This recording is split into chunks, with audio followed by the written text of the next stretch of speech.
Bom, pessoal, agora a gente vai falar então com a Gabriela Almeida. Ela é mestre e doutoranda em agronomia na Unesp Jaboticabal e cientista de dados agronômicos associados ao grupo de pesquisa CSME. E ela vai falar um pouco de ciência de dados na delimitação de ambientes de produção de açúcar, de cana-de-açúcar, tá bom? Obrigado, Gabriela, pela presença e é com você. Bom dia. Primeiramente, eu que agradeço, né, o convite do Marcos. Eu achei extremamente interessante, porque é um evento que ele é voltado para uma vertente que é pouco explorada, né? É uma vertente que tem muito para crescer, tem muito que melhorar em diferentes âmbitos, mas assim, a gente vê pouco, a gente observa poucos eventos voltados para isso, para a melhora desse setor. Então, eu achei muito interessante e eu fiquei muito grata pelo convite. Já vou compartilhar aqui a minha apresentação. Vocês estão vendo? Tá vendo? chegando aqui, ainda não. Tá aparecendo aqui, só um minutinho. Aí, agora acho que foi. Foi? Bom, então tá. Primeiramente, eu quero falar assim que a apresentação ela não tem um cunho totalmente agronômico. Eu não estou aqui para ensinar para vocês tudo de agronomia, trazer conceitos altamente complexos da área, porque eu acredito que não é esse o objetivo. Assim, eu tentei trazer uma apresentação bem prática, bem didática, para de repente dar alguns insights para vocês do que vocês podem utilizar, como é que vocês podem delimitar esses ambientes de produção. Porque, assim, quando a gente estava conversando, eu e o Marcos, ele me falou que uma das dores das usinas era a produção e a produtividade. E quando a gente pensa em produtividade em geral, eu acredito que essa é a dor de todo mundo que trabalha no agro. Não só da cana, é também da soja, é também do milho. Assim, os produtores sempre querem aumentar a sua produtividade. Então, a gente voltar para essa questão é muito importante, porque, assim, uma coisa que eu sempre digo, a gente trabalhar com um dado de produtividade é muito difícil. Por que é muito difícil? Dos dados agronômicos, eu considero a produtividade mais difícil de se tratar, porque a produtividade ela é resultado de um conjunto de fatores. Então, assim, a produtividade ela é resultado do clima, ela é resultado do solo, ela é resultado da cultivar que você trabalhou, ela é resultado do trato cultural que você deu para aquela planta ao longo do ano. Então, assim, é como se ela fosse o produto final de um ano inteiro de trabalho. Então, realmente é muito difícil você trabalhar com esse dado de produtividade, porque, além disso, eles são inconstantes na área. Como assim inconstantes? Você vai ter um talhão altamente produtivo e do lado dele você pode ter um talhão com baixíssima ou média produtividade, certo? Então, assim, você tratar esses dados assim, dos dados agronômicos eu considero um dos mais difíceis de se tratar. Bom, e o tema da palestra que eu trouxe para vocês é ciência de dados na delimitação de ambientes de produção de cana-de-açúcar. Bom, como o Marco já falou, meu nome é Gabriela Mourão de Almeida, eu sou engenheira agrônoma, formada pela Universidade Federal Rural da Amazônia, sou mestre pela Universidade Estadual Paulista e doutoranda pela mesma universidade. Faço parte do grupo Neuro, que é um grupo que busca disseminar o data science e a inteligência artificial no Brasil, e faço parte também do grupo de pesquisa SESME, que é um grupo voltado para a caracterização do solo para fins de manejo específico. Eu vou explicar mais ou menos o que é esse fim de manejo específico mais para frente, para ficar um pouco mais claro.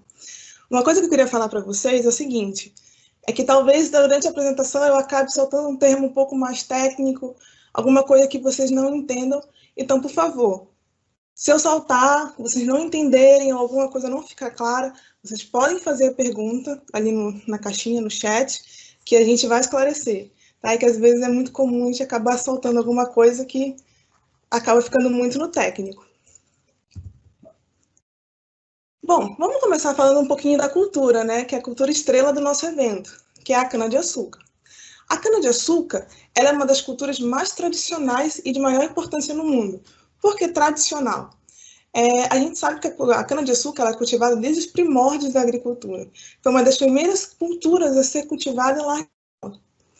E por que ela é de maior importância no mundo? porque é uma cultura que ela é altamente versátil. Como assim altamente versátil? Dela, os produtos gerados a partir dela são os mais diversos. Dentre eles, a gente pode citar a bioenergia, o bioplástico, nós podemos citar o clássico açúcar, né? E o biocombustível. Bom, a gente sabe que o Brasil ele é o maior produtor mundial de cana-de-açúcar, disparado. Né? Ele supera assim, os outros países assim, com mais do que o dobro da produção deles. E o estado de São Paulo detém 80% dessa produção. Então a gente vê que a gente está num estado que é um polo altamente produtor de cana-de-açúcar.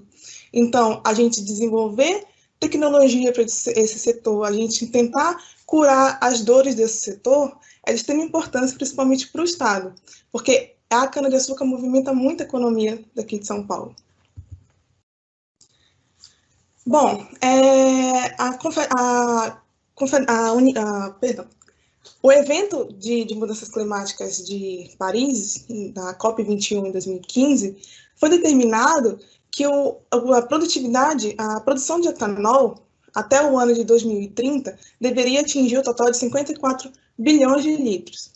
E vocês podem perguntar assim para mim, poxa, Gabriela, mas 54 bilhões de litros é muito, é pouco, a gente já está perto, falta muito. Então, o que isso significa, né? O que são esses 54 bilhões de litros? Significa dobrar o que já é produzido atualmente. Ou seja, em 10 anos, nós temos que dobrar a nossa produção de cana para gerar o etanol necessário para o mundo, para poder suprir o mercado mundial. E isso, assim, a primeira vez que eu escutei isso, eu achei assustador. E a primeira pergunta que eu me fiz foi, isso é possível?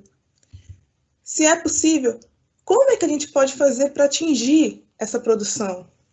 A primeira resposta que eu dou para vocês, sim, isso é possível e nós temos que tentar atingir essas produções.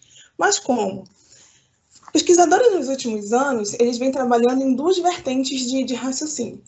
A primeira delas é você plantar cana em áreas degradadas. Que áreas degradadas são essas? Normalmente são áreas de pastagem que vão sofrer uma adaptação, elas vão ser melhoradas, porque são áreas altamente degradadas, e em seguida será realizado o cultivo da cana.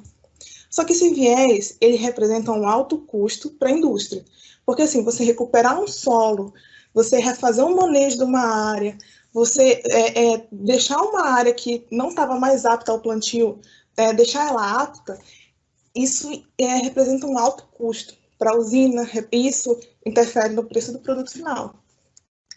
O outro viés que os pesquisadores vêm adotando é a gente aumentar a produtividade e onde já se tem a cultura. E nisso vem sendo adotadas diversas metodologias para a gente tentar aumentar essa produtividade onde a cultura já está instalada e onde ela já é eficiente. Bom, então o que a gente busca? A gente busca um manejo eficiente e sustentável da área. Bom, e como é que a gente consegue chegar nesse manejo eficiente, nesse manejo sustentável da cana-de-açúcar? Antes da gente entrar nesse mérito propriamente dito, eu trouxe uma linha do tempo da agricultura para a gente compreender em que estágio nós estamos agora e o que seria esse manejo eficiente e sustentável. Bom, na agricultura convencional, que é a mais utilizada até hoje no Brasil, ela começou em 1960, quando começou o desenvolvimento de novos cultivares, foi quando começaram a surgir os primeiros transgênicos, foi quando o uso intensivo do solo começou a ser realizado, quando os fertilizantes começaram a ser aplicados e produzidos em larga escala, herbicidas começaram a ser aplicados em larga escala. Então, isso aí está dentro da agricultura convencional. Em 1980, começou-se um movimento conhecido como agricultura de precisão, onde eles viram que a agricultura convencional já não estava mais sendo tão eficiente e, além disso, ela começou a gerar diversos problemas de, como é que a gente pode falar, ambientais. Por quê? Se você aplica fertilizante de forma indevida, você vai estar gerando uma poluição. Porque todo fertilizante ele tem na sua formulação metais pesados. E esses metais pesados eles são acumulativos. Então, por exemplo, se você aplica todo ano uma dosagem a mais de fertilizante, você vai estar aplicando todo ano uma dosagem a mais de metais pesados. E isso aí vai se acumulando no solo, que chega a um ponto que seu solo está poluído. Herbicidas também. Herbicidas também têm metais pesados, e os herbicidas eles são capazes de chegar até os lençóis freáticos. Então, acontece de muitas vezes os lençóis freáticos estarem poluídos pelo uso indevido e indiscriminado desse tipo de produto. Então, em 1980, viu-se a necessidade de mudar um pouco essa forma de agricultura. Foi quando veio a agricultura de precisão. A agricultura de precisão ela começou nos Estados Unidos. No Brasil, até hoje, ela ainda engatinha, porque ela representa, assim, principalmente no Brasil, ela representa um alto custo. E eu vou falar para vocês onde seria aplicado esse alto custo. E o que é a agricultura de precisão? É quando você realiza um manejo da área de uma forma mais customizada, de uma forma mais localizada. Vocês lembram que eu falei anteriormente que num talhão, você pode ter 2 talhões de cana, um ao lado do outro, e um ser altamente produtivo e um ter uma produtividade média ou uma baixa produtividade? Então, é isso que a agricultura de precisão busca estudar. Ela busca compreender por que esse talhão é mais produtivo, por que ele não é tão produtivo. O que eu posso fazer para deixar esse aqui mais produtivo? Certo? Como é que eu posso tratar esse talhão? Então, assim, essa é a forma de manejo mais customizado. É você fazer o manejo conforme a necessidade do talhão, a necessidade do que você tem ali. Bom, junto com a agricultura de precisão, em 2018, começou a surgir, junto com a Revolução Industrial, a Revolução da Indústria, né, a Revolução 4.0, também a agricultura começou a entrar nessa revolução, que é a agricultura 4.0 ou agricultura digital, onde começaram a surgir diversos sensores, diversas formas de tecnologia, a internet das coisas começou realmente a entrar na agricultura e começou-se assim uma coleta absurda e um tratamento absurdo desses dados, visando você adquirir o máximo de conhecimento possível e tratar esse conhecimento e gerar uma tomada de decisão em tempo real para a fazenda.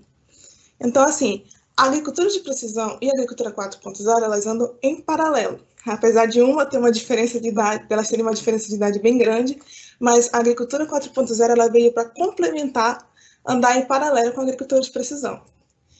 E essas duas formas de agricultura, a gente chama de e-agriculture, que é a nova agricultura que vem sendo utilizada.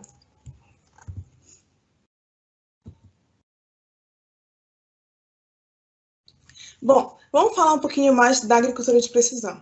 Como eu disse, a agricultura de precisão, ela busca manejar a variabilidade. O que é essa variabilidade? Essa variabilidade, ela é o resultado de diversos processos e fatores de formação do solo, ela é o resultado de diferenças climáticas existentes dentro de um cultivo de cana. Por exemplo, já aconteceu com vocês, de vocês estarem na cidade de vocês e de repente um parente ligar, numa outro lado da cidade está chovendo e onde você está, não choveu, não tem uma nuvem? Então, isso também acontece no campo. Tem áreas de um cultivo, por exemplo, que chove e tem outras áreas que não. Tem áreas de um cultivo que o solo é mais propício ao cultivo da cana e tem outras áreas que não. Tem tem áreas dentro do cultivo da cana que são na proximidade de rios. Então, de repente, a disponibilidade de água para essa planta é maior do que em outras. Então, assim, isso é a variabilidade. São as diferenças existentes no campo. E de onde vem essa variabilidade? Bom, a gente sabe que o solo, principalmente, ele é resultado de um processo de fatores de formação. E esses processos e fatores de formação, a gente pode falar de relevo, podemos falar de clima, podemos falar do material geológico desse solo. Então, assim, a união desses fatores é o que gera o solo onde a cultura é implantada. Então, assim, esses solos, eles variam muito eles mudam muito, então, e assim, eles têm estruturas diferentes, textura diferente, potenciais produtivos diferentes, a disponibilidade de nutrientes é diferente, certo? Então, assim, a gente compreender qual o potencial do solo que você está trabalhando é de extrema importância. Você compreender o potencial da área, o potencial produtivo daquela área que você está trabalhando é de extrema importância. E como é que a gente pode compreender essa variabilidade? Existem diversas formas de você fazer essa compreensão. Você pode compreender essa variabilidade, por exemplo, através de imagens de satélite. As imagens de satélite, hoje, elas são uma das coisas mais interessantes da agricultura de precisão.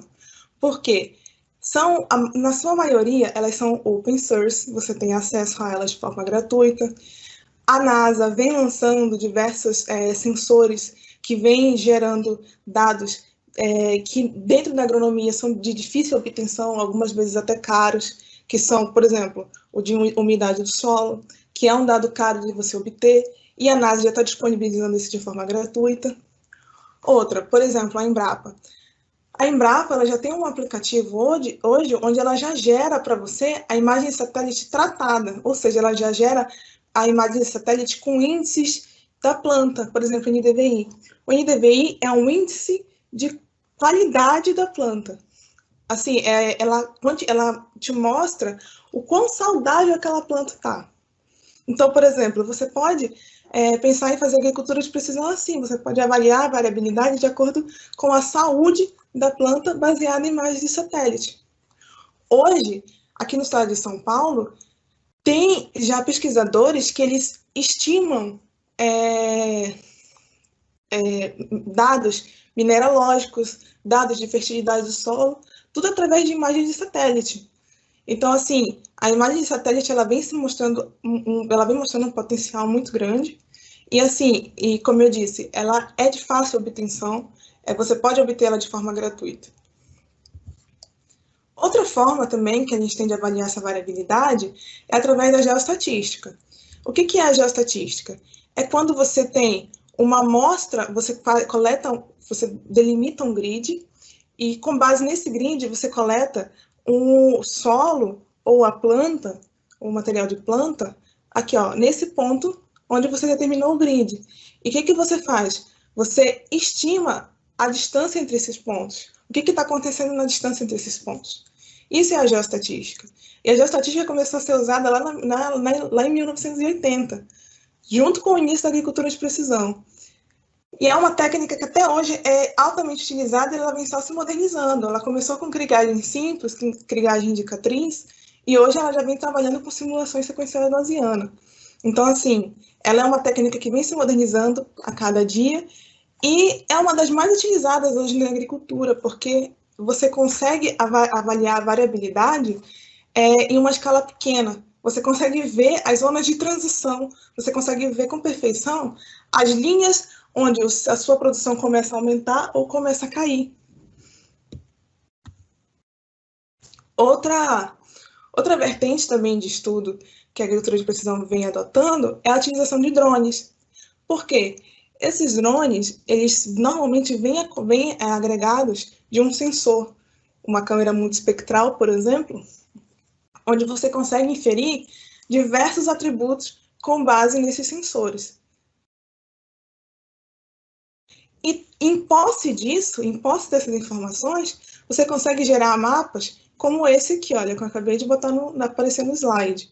São mapas ultra detalhados, onde você consegue ver as zonas de transição do seu manejo, onde você consegue inferir onde você pode investir e onde você deveria deixar um pouco mais quieto para evitar gerar perdas de receita. Junto com esse conceito de variabilidade, esse conceito de agricultura de precisão, surgiu uma vertente de estudo, que é as de ambientes de produção. O que são esses ambientes de produção? São áreas dentro do talhão que tendem a ter o mesmo potencial produtivo. E com base nesse potencial produtivo, você consegue, por exemplo, determinar investimento. Porque se você tem uma área que tem um potencial produtivo maior, é lógico que você vai investir mais nela. Se você tem uma área que a chance de você perder a sua produção ali é menor, você vai investir mais nela. Então, assim, você compreender os ambientes de produção dentro das usinas de cana é de extrema importância. E esses ambientes de produção, eles são gerados com base em quê? Eles são gerados com base na variabilidade do solo e na variabilidade do clima. Quando a gente pensa em variabilidade do solo, o que tem que vir assim na nossa cabeça são atributos químicos. O que são esses atributos químicos? São atributos de manejo, são aqueles atributos que a gente trata ao longo do ano, pH, fósforo, nitrogênio, são aqueles atributos que você pode comprar o adubo e pode repor, pode tratar.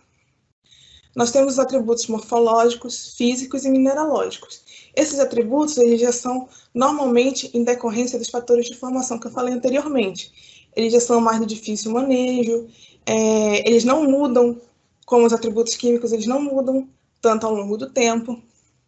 E dentro da variabilidade climática, nós temos temperatura, precipitação, umidade relativa. Então, assim, e esses dados de temperatura, precipitação e umidade relativa, você consegue também de forma open source, para você realizar os seus trabalhos. E no que consiste um ambiente de produção? O ambiente de produção ele é avaliado com base na profundidade do solo. Essa profundidade ela é avaliada em função das classes de solo, a fertilidade, que são os atributos químicos, a textura e a água disponível para a planta. Então, o ambiente A é o ambiente que tende a ser mais produtivo, e o E é o que tende a ter menor produtividade e maior chance de perdas. Uma coisa que eu quero que vocês entendam é o seguinte, esse conceito de profundidade, fertilidade, textura, água, para a gente delimitar essas zonas esses ambientes de produção, é o conceito usual, tá? Como assim usual? Existem diversos pesquisadores que vêm trabalhando com a classificação de ambientes de produção. Assim, o mais famoso que eu posso citar, sem dúvida, é o professor Ali do Prado, que ele é pesquisador do IAC, onde ele, inclusive, desenvolveu uma régua onde, com base nos ambientes de produção, ele já consegue alocar a cultivar certa. Por exemplo, nós temos cultivar que elas não são tão resistentes à seca, então eu não posso alocá-la num ambiente arenoso, num ambiente que eu vou ter limitação de água, entendeu? Então, assim, ele já consegue alocar as cultivares em função desses ambientes. Nós temos também a do professor Dematê e também temos a da CTC, mas, assim, a do professor Ali do Prado, sem dúvida, é a mais usual. Só que uma coisa que eu quero enfatizar é o seguinte, esse sistema de ambiente de produção, você avaliar alguns atributos, como classe de solo, água, são sistemas, base desses sistemas aqui que eu citei para vocês. Mas você pode delimitar o ambiente de produção com o atributo que você tiver. Se você tiver atributos climáticos, você pode tentar determinar esses ambientes de produção com base nos atributos climáticos. Se você tiver o NDVI, por imagem de satélite, você pode tentar determinar esses ambientes com base no NDVI, que é o índice de vegetação, que é a resposta da planta. Então, assim, eu trouxe esses exemplos de classificação, mas você não necessariamente precisa seguir essa bula. Você pode tentar delimitar esses ambientes com os dados que você tem. E é aí que entra a ciência de dados. Eu vou mostrar mais à frente para vocês como é que a gente pode fazer isso.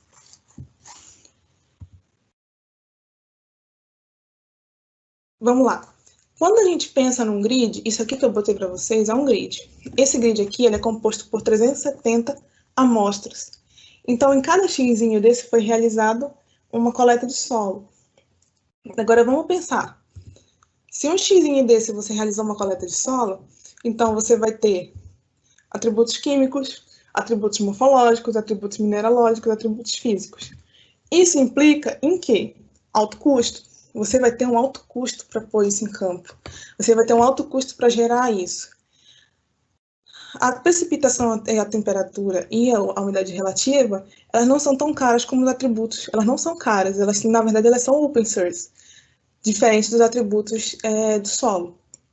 Então, assim, quando você pensa em, por exemplo, limitar uma zona de manejo, um ambiente de produção ou uma zona de manejo, você já pensa alto custo. vou gastar. Por quê? Para você fazer uma análise simples hoje de solo em uma amostra dessa, as análises de solo hoje estão saindo em média de R$25 a R$30. Simples. Agora, se você pensar em atributos mineralógicos, você vai gastar muito mais. Por quê? Além de você gastar com a realização dessas análises, você precisa de uma mão de obra altamente qualificada para realizar essa interpretação. Você precisa de uma mão de obra altamente qualificada para você realizar essas análises. Você vai demandar tempo, porque você pensa fazer uma análise de 371 solos diferentes. Então, assim, isso implica em tempo, isso implica em custo, isso implica na obtenção de mão de obras especializadas para compreender essas relações. Ou seja, o nosso custo aumenta. E quando a gente fala em custo para o produtor, quando a gente fala assim, olha, a gente vai gerar isso, mas a gente vai gastar muito para gerar isso, a primeira coisa que ele faz é correr. Ele corre muito. Então, a gente tem que pensar em como reduzir esse custo. Porque a gente precisa limitar esses ambientes de produção. E como é que a gente pode tentar reduzir esse custo? Como é que a gente pode gerar alguma coisa assertiva em tempo reduzido e em baixo custo? Utilizando a agricultura 4.0. Bom, a agricultura 4.0, como eu falei para vocês anteriormente, é a coleta e ou processamento de dados. O que é? A agricultura 4.0 ela veio para inserir sensores rápidos no campo, ela veio para gerar processamento rápido de dados no campo, ela veio para a gente obter uma tomada de decisão de forma mais rápida, de forma mais assertiva, tá? Então, a agricultura 4.0 ela é basicamente isso. Ela auxilia na tomada de decisão, uma tomada de decisão rápida e assertiva, com base em dados coletados diretamente em campo. E quais são as áreas que essa agricultura 4.0 ela atua? Ela atua no Big Data, porque quando você pensa em dado climático, você automaticamente já pensa no Big Data. Ela atua em sensores. Hoje, na agricultura, nós temos sensores que eles geram uma resposta para a gente em questão de minutos, diretamente no campo. Então, assim, por exemplo, hoje, com a agricultura 4.0, com uma imagem de celular, a gente já consegue inferir diversos atributos no campo. Já consegue inferir atributos de fertilidade, já consegue inferir atributos mineralógicos. Atua também no IoT, né, que é a conectividade, que são as fazendas conectadas, onde o que já é gerado no trator, o que já por exemplo, o que já é coletado no trator, o que já é coletado no trator, já vai automaticamente para o banco de dados, esse banco de dados já é processado e já é gerada uma resposta, por exemplo, de produtividade por talhão. Nós temos máquinas já hoje autônomas, onde o tratorista só fica dentro, só vendo se está correndo tudo bem. Hoje a gente não precisa mais de um tratorista dirigindo aquele trator, ele é muito mais ergonômico, ele facilita muito mais, ele gera menos perdas em campo. E nós temos hoje, que é um ramo que não para de crescer, inclusive eu acredito que é um dos que mais vem crescendo dentro da agricultura 4.0, que é a ciência de dados. Mas o que é essa ciência de dados? O que é essa ciência de dados agronômicos? Porque, assim, a ciência de dados é um conceito que a gente vê muito com o pessoal que trabalha em negócios, é um conceito que a gente vê muito com pessoas que trabalham em banco, né? E, assim, e na agronomia é um conceito que ainda vem crescendo, engatinhando, mas acredito que aí, numa questão de 5 anos, ele vai ganhar muita força. Por quê? Dados agronômicos, como eu falei no início, eles são dados complexos. Por que complexos? Porque eles são resultado de uma cadeia produtiva. Ele não é resultado de um fator, ele é resultado da soma de diversos fatores. Tanto é que se você chega para um agrônomo e pergunta assim, nossa, eu estou com um talhão de baixa produtividade, o que você acha que pode ser? A primeira resposta que o agrônomo vai dar para você é, depende. Depende, porque pode ser o solo, pode ser o teu manejo, pode ser... São tantas opções que eu não consigo te dizer assim, com precisão, o que pode ser. A gente tem que estudar, a gente tem que avaliar. E é aí que entra a ciência de dados. Por quê? Como os dados agronômicos eles são complexos e eles têm padrões que vão além dos nossos olhos, então a gente tem que utilizar análises estatísticas robustas, análises estatísticas que conseguem enxergar além dos padrões que os nossos olhos são capazes de ver, certo? E a gente associando essas análises à ciência da computação. Por que a ciência da computação? Porque para a gente processar esse tipo de dado, é muito importante a gente ter na nossa cabeça conceitos de programação, conceitos de linguagens. E associando isso à especialização científica, que é a expertise de um agrônomo, você consegue gerar um resultado muito interessante para campo e muito assertivo. Dentro da ciência de dados, uma vertente que vem crescendo bastante são os algoritmos de aprendizagem de máquina. Por que os algoritmos de aprendizagem de máquina? Como eu disse, os dados agronômicos eles são complexos. Então, assim, já chegou num ponto que uma estatística simples, uma estatística padrão, a gente consegue enxergar algumas coisas, mas não consegue enxergar tudo. Não consegue enxergar nem 50% do que enxerga com o algoritmo de aprendizagem. A gente não consegue compreender certos padrões com a estatística clássica. E os algoritmos de aprendizagem, como eles têm esse potencial de compreender padrões, então eles vêm gerando uma resposta muito interessante nos dados agronômicos.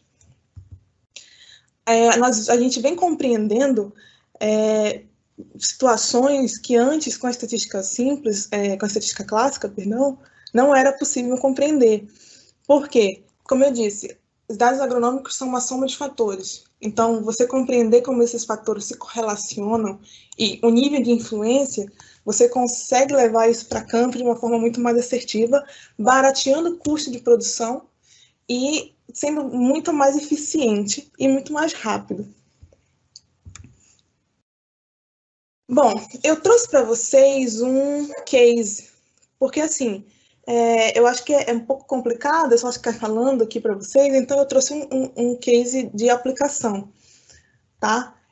Bom, esse aqui é uma área localizada no município aqui próximo de Jaboticabal, e esse aqui é um grid de uma malha amostral de 367 pontos. O que são esses 367 pontos? Esses 367 pontos foi onde foram realizadas coletas de solo para a gente compreender o comportamento desse solo nesse local. Aqui nós temos a altitude local, tá? Essa área, ela totalizava 870 hectares.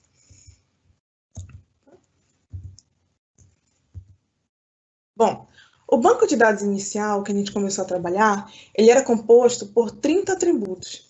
Então, vamos pensar assim, 30 atributos agronômicos, porque uma coisa que a gente tem que ter em mente é o seguinte, você pensar em atributos, você pensar em quantificar atributos agronômicos, você já pensa que você vai gastar. Porque, assim, normalmente, atributos agronômicos, você consegue quantificar, só que eles representam um alto custo. Então, quando você já pensa em quantificar esses atributos, você automaticamente já pensa em custo. Então, assim, se você puder utilizar uma menor quantidade possível desses atributos e obter uma resposta tão significativa quanto se você usasse os 30, é mais interessante, porque você vai conseguir ocasionar uma redução nesses custos. Então, nosso banco de dados inicial ele era composto por 30 atributos. Tá? Dentro desses atributos, nós tínhamos atributos de textura, nós tínhamos classe de solo, que são de difícil obtenção, nós tínhamos atributos químicos, nós tínhamos, assim, uma infinidade de atributos. Nós tínhamos até dados de sensores proximais do solo. E o que eu achei interessante antes de jogar antes de jogar no algoritmo de aprendizagem de máquina mais robusto? Era a gente fazer uma limpeza nessa quantidade de atributos. Como assim? O algoritmo que eu usei mais para frente, que vocês vão ver, é a árvore de decisão. A árvore de decisão, ela é um algoritmo sensível. Sensível em que sentido? Se ela vê um mínimo de relação, ela vai incluir aquela variável no teu modelo. Mas isso não quer dizer que ela vá realmente impactar na acurácia do seu modelo. Eu não sei se ficou claro.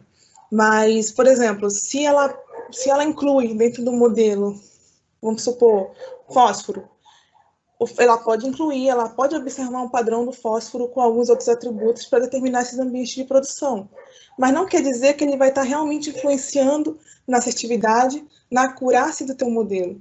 Então, essa é uma coisa muito importante de se avaliar. Porque, às vezes, a gente entra com muita coisa, com muitos atributos, a gente vai estar aumentando o custo, mas nem por isso a gente vai estar gerando um modelo mais acurado. Nem por isso a gente vai estar acertando mais. Então, isso é uma coisa, você fazer o pré-tratamento de compreender quais atributos realmente estão afetando, quais atributos realmente são relevantes para a sua área, é muito importante. Então, para compreender isso, utilizando todos os dados, eu fiz um modelo de stepwise, onde ele selecionou para mim o atributo areia, e vocês podem ver que a areia, só a areia, ela me explica 68,5% dos dados. Aí depois, ele incluiu a areia e a classe de solo. E a gente foi para 72,4%. Depois a areia, a classe de solo e suscetibilidade magnética. Suscetibilidade magnética é um sensor que nós temos no SESM, onde ele te gera um resultado em campo. Você pode obter esse resultado diretamente no campo e já processar aquilo ali no campo. Bom, e o último modelo desenvolvido foi a areia, classe de solo, suscetibilidade e o fósforo. Então, assim, a gente vê que dos 30 atributos, a gente conseguiu ficar apenas com 4. E são 4 atributos que são de fácil obtenção. Aí vocês podem estar um pouco confusos assim. Gabriela, o que seria um atributo de fácil obtenção e um atributo de difícil obtenção? Bom, quando a gente pensa, por exemplo, em classificar o solo, a classificação de um solo, se você tem que abrir uma trincheira, se você tem que chamar um profissional também especializado para fazer essa classificação, você já está automaticamente atribuindo uma dificuldade para a obtenção desse atributo. Então, assim, se a gente consegue utilizar atributos que a gente pode adquirir em tempo real ou de uma forma mais rápida, então esse é o ideal para o nosso modelo. Bom, por fim, a gente gerou essa árvore, onde o primeiro atributo aqui que ele classificou foi a classe de solo, né? E na área, por coincidência, nós tínhamos 2 classes de solo.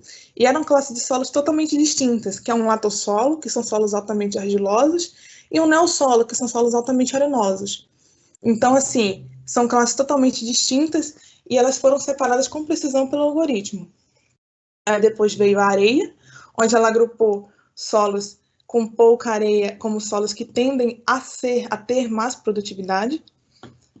E depois a gente veio para a suscetibilidade, onde ele disse que solos com mais suscetibilidade tendem também a ter um potencial produtivo maior, né? E a gente voltou para a areia novamente, que a areia diferenciou os 2 ambientes intermediários, que é o ambiente C e o ambiente D, que são aqueles ambientes que estão na média ali da produtividade do TCH.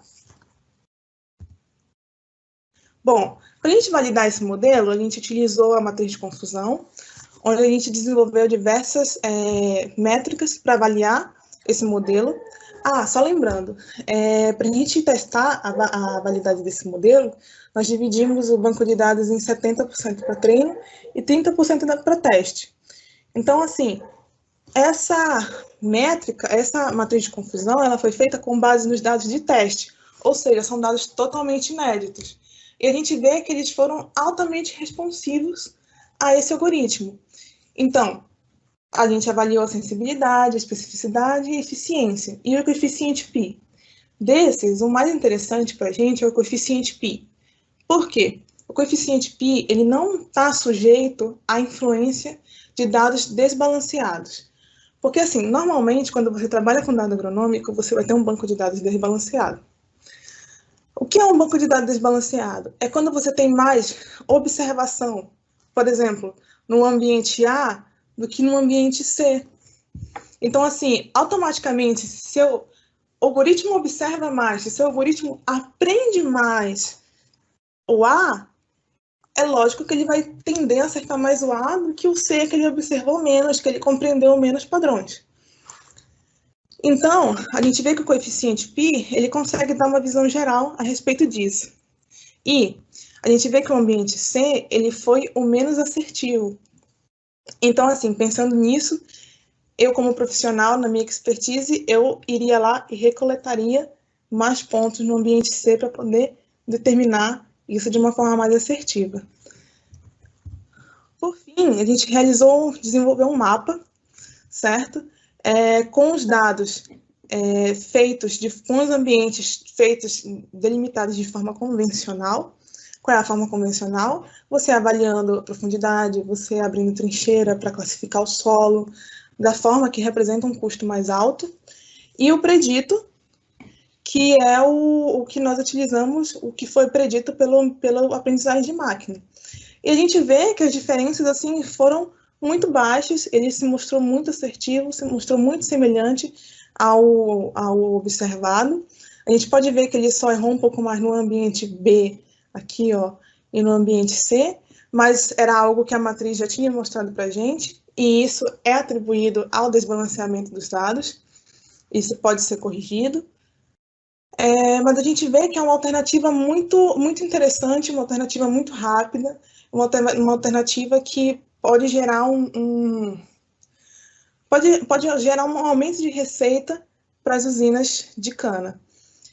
Uma coisa que eu quero lembrar para vocês é que, assim, aqui nesse case nós utilizamos dados de solo, mas vocês podem tentar utilizar dados climáticos, vocês podem tentar utilizar imagens de satélite para delimitar um NDVI, com base no NDVI. Aqui nós utilizamos a geoestatística, mas aí vocês também podem, por exemplo, pegar dados de produtividade, fazer um cluster. No cluster você vai conseguir ver, o cluster mesmo já vai delimitar as suas zonas de manejo, né? Os seus ambientes de produção. Então, assim, você pode fazer o processo inverso também. Aqui eu já tinha os ambientes classificados de forma convencional. Vocês podem fazer a classificação de vocês. Então, assim, isso é bem interessante, é uma dica. Eu espero que tenha ficado claro. Qualquer dúvida, por favor, podem colocar no chat, tá? E eu agradeço demais a atenção de vocês. E aqui eu deixo o meu contato, para quem quiser, de repente, conversar um pouco mais. Eu sou mentora no evento também, então quem quiser, de repente, conversar, trocar uma ideia. Eu também botei aqui as redes sociais do Neuron, quem quiser aprender um pouco mais sobre aprendizagem, sobre data science. Coloquei também a do SESM, quem quiser aprender um pouco mais de solo, tá? E é isso, eu agradeço.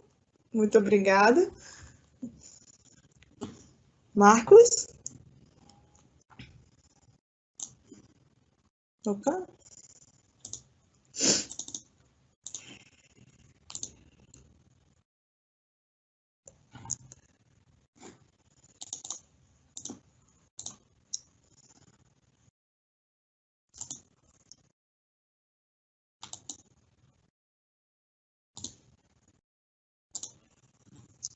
Oi. Oi, Gabriela. Acho que o Marcos já tá voltando. Só um minutinho, por favor. Pessoal, quem tiver alguma pergunta, quiser mandar no chat aí no Perguntas e Respostas, a gente passa para Gabriela responder.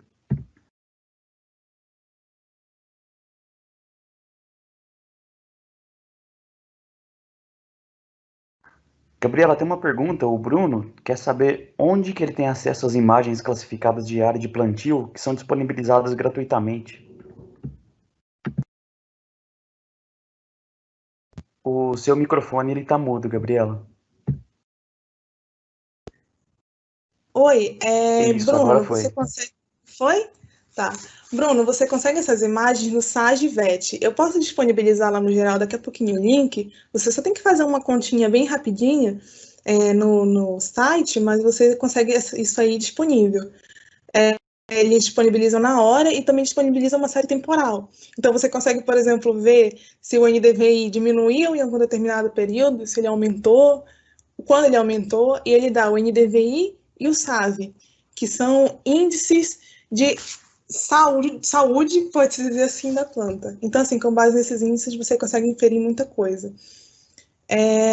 Outra coisa também interessante, por exemplo, é pegar dados direto no site da NASA, né, que eles também disponibilizam bastante informação interessante. Tem uma anônima também, Gabriela, que ele está perguntando como que é o nome do aplicativo ou sistema da Embrapa que permite estimar a produtividade. Então, a Embrapa, ela realmente tem um aplicativo que permite estimar a produtividade. Só que, assim, uma coisa que é importante tomar cuidado é quais foram as bases de dados que a Embrapa utilizou. Porque, assim, como eu disse, dados de produtividade, eles são dados complexos. Eles são dados que não são influenciados só por um fator, são influenciados por vários fatores. Então, quando for utilizar dados de produtividade, principalmente assim, desses IBGE, da Embrapa, eu sugiro ficar bem atento, mas em relação a esse aplicativo, eu posso também disponibilizar o link para vocês lá no geral, que aí vocês já vão automaticamente. É da mesma forma, vocês conseguem acessar esses dados conectando diretamente, fazendo uma conta bem rapidinho no site. Beleza, obrigado, Simon. Gabriela, travou minha conexão aqui, mas eu voltei. Vocês me ouvem agora, né?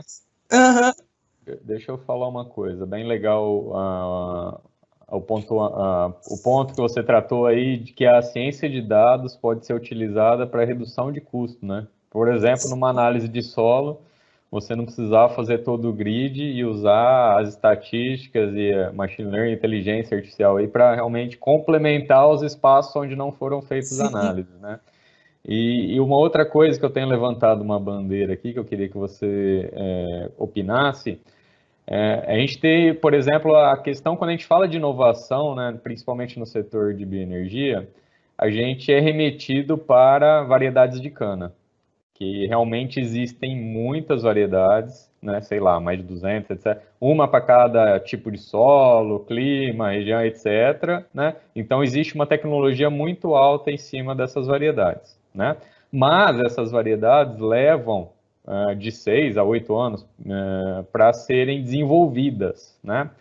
E o que eu tenho levantado é que a ciência de dados, usando os dados passados e futuros, fazendo estimativas, pode-se encurtar muito esse tempo em várias etapas, antes de se mandar isso para campo, para se realmente testar no campo, né? Eu queria que você desse uma opinião e como que isso pode ser feito na prática, né? Que tipo de dados podem ser usados para isso, para que realmente a ciência de dados possa encurtar esse caminho, né?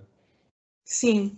Então, Marcos, realmente, quando a gente fala em cultivares de cana, a gente tem aí um portfólio muito vasto. A gente tem muita opção. Nós temos cultivares de cana resistentes a diversas doenças, a diversas pragas. Nós temos variedades de cana que são resistentes à seca, que são mais produtivas, que têm TCH maior, que têm grau Brix maior, ou que não dependem de um solo tão estruturado para desenvolver.